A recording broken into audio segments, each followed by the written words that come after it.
दुसऱ्या दिवशी नंदुबाईच्या नवीन फ्लॅटची चावी भेटलेली. आम्हाला श्री गणेश पूजेला बोलवलेलं, पण जमलं नाही. मग दाजी बोले लवकर 2 दिवसात या फर्निचरचं काम करायचं आहे.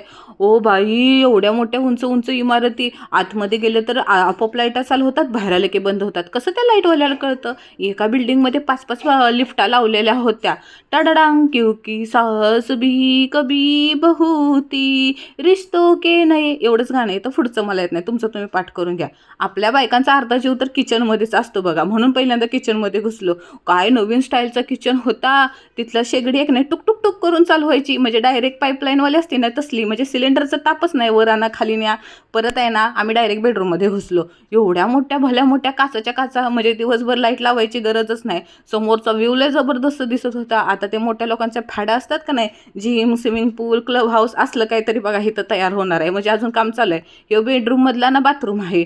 अगो बाई, नुंगू पुंगू दिसेल की लाजू लाजू वाटायला लागलं. सगळंच काचाच्या आरपार. म्हणलं ते शावर का फावर चालू करा. डावीकडे केलं की उजवानं चालू होते, उजवीकडे फिरवलं की डावानं चालू होते. बिचारा चालूच होईना झालाय. जेव्हा शावर चालू झाला असं वाटलं दुष्काळात पाऊस झाला. असलं खुश झालो ना आम्ही.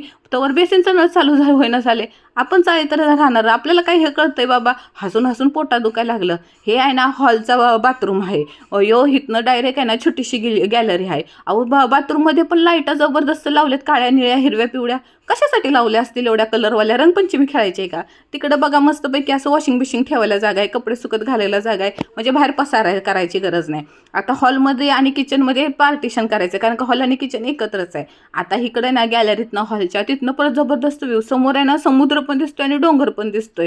आपण उचापती केल्याशिवाय राहत नाही कुठे गेलो तरी. डायरेक्ट शिगडी उचलूनच बघितली. हे बघा ना, ट्याव दरवाजा उघडला की ह्याचा कचऱ्याचा डबा, आणि ट्याव बंद केला की बंद होणार. ही बघा राजा राणी. आता ह्या फ्लॅटचे तर राजा राणी झाले ना, मिसेस आणि मिस्टर काटेकर.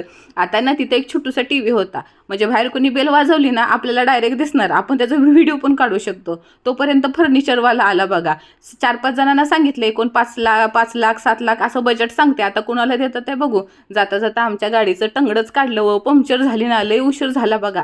आता एक गंमत सांगतो. आमचे दाजी आहेत ना, त्यांचं घनसोली स्टेशनच्या बाहेर आहे की नाही मस्तपैकी येवले चहाचं दुकान आहे, म्हणजे शॉप हॉटेल म्हणावं. लय भारी. रात्रीच्या टायमाला तर लय गर्दी होती. आपण मस्त चहा बिस्कुट आणि रवा केक खाल्ला, लय आवडला बघा. कुठे सांगतो, हे बघा येवले अमृततुल्य, आणि ते बघा थेट तिथं आपलं घनसोली स्टेशन. जायचं बरं का नक्की आमच्या दाजींच्या दुकानावरती, हॉटेलावरती. घरी गेलो तर नंदुबाईनं पसारा काढलेला होता. मटण सुक्का, मटण रस्सा आणि चिकन सुक्का. आई शपथ, पोराने तर हाताच्या बाह्या मागं सारल्या आणि कुस्कारून सणानानं फणानानं दाबूनच खाल्लं बघा. रात्रीच्या 12च वाजले दिवसभराचा गडबड घोटाळा करता करता. आता घरी जायचं आहे आणि उद्यापासून दिवाळीची तयारी करायची आहे ना राव.